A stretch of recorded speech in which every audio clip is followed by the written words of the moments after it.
All right, let's dive right in. Today, we're opening up the playbook for how to work smart with AI. Look, for us as professionals, AI isn't just another piece of software. It's a totally new kind of collaborator. And figuring out how to manage it, that has quickly become one of the most critical skills you can have. So let's get into it. This quote, man, it just nails the core of the problem, doesn't it? You ask an AI something, and what you get back is this beautifully written, detailed, and incredibly confident answer. It just feels true. But here's the catch. That confidence is a total illusion. And the biggest mistake any of us can make is confusing an answer that sounds plausible with one that's actually right. And that's the big question, isn't it? How do we draw that line? That's exactly what we're going to figure out today. We're going to build a kind of mental field guide that lets you and your team use AI for all its amazing power without falling into its most dangerous traps. To really use AI effectively, we have to start by understanding its limits. Where does its knowledge begin, and more importantly, where does it just stop? There are two fundamental boundaries you have to keep in your head for every single prompt you write. Okay, so the first boundary is all about time. Every single AI model has what's called a knowledge cutoff. For example, a model might know everything up until April 2024, but after that date, nothing. It is completely blind to any news, any event, any discovery that's happened since. So when you ask it about something that just happened, it's not looking it up online. It's basically just guessing based on old patterns. The second boundary is depth.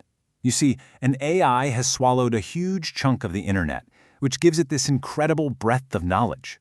It knows a little bit about pretty much everything. But, and this is a huge but, that is not the same thing as the deep, nuanced expertise of a person who spent decades in one specific field. And this slide just frames that difference perfectly. On the left, you've got the AI. It's this massive pattern-matching engine, just connecting words and ideas it's seen together before. But on the right, you have the human expert. They have intuition. They understand context. They know the little whys behind things that you'll never find in a textbook. You could say the AI has access to the whole library. The expert actually has the wisdom. So, what happens when you push an AI past those boundaries, past its limits of time and depth? Well, that's when you run headfirst into its biggest, most dangerous problem: hallucination.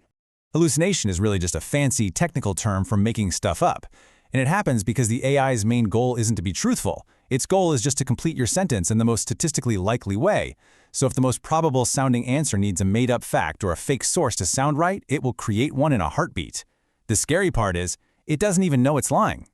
And this is exactly what that looks like in the real world. You might ask for research, and it'll give you a perfectly formatted citation for a scientific paper that was never written. You could ask for some market data and get a super confident number like, oh yeah, 42% of companies do that, when that number is pure fiction.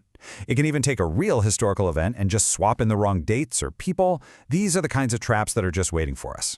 Okay, so we've laid out the problem pretty clearly. Now let's talk about the solution.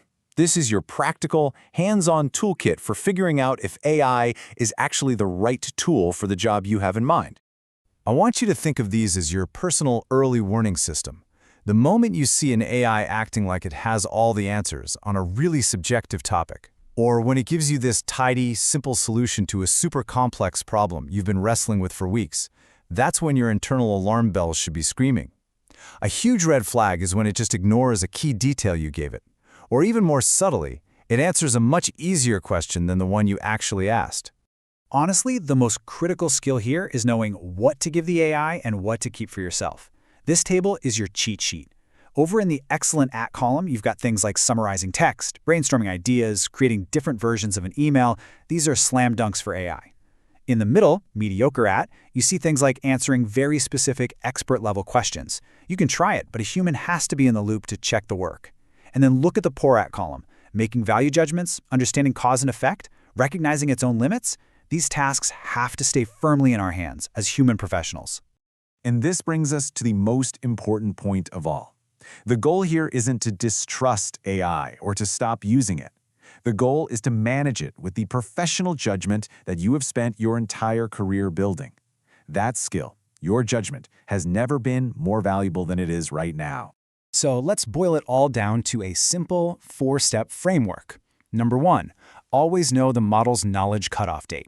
Number 2, if a piece of information is going to influence a real decision, you have to verify it somewhere else. Number 3, if the AI gives you a source, your job is to go find that original source yourself. And number 4, this is the golden rule. Use AI for drafts, for ideas, for structure, but you, the professional, are always the one who owns the final facts. I want you to start thinking about AI this way. Imagine you've just been assigned the most brilliant intern in human history. They're unbelievably fast, they never need to sleep, and they've read basically the entire internet. But they're also a bit of a compulsive liar who makes things up with 100% confidence, and they have zero real-world experience. Your job isn't to be replaced by them. Your job is to manage them to get incredible results. So I'll leave you with this one question to take back with you. Based on everything we've just talked about, what's one high-stakes task in your day-to-day workflow where you've been leaning on AI that you will now go back and double-check with your own professional judgment? Because that's the moment this playbook stops being a presentation and starts becoming real.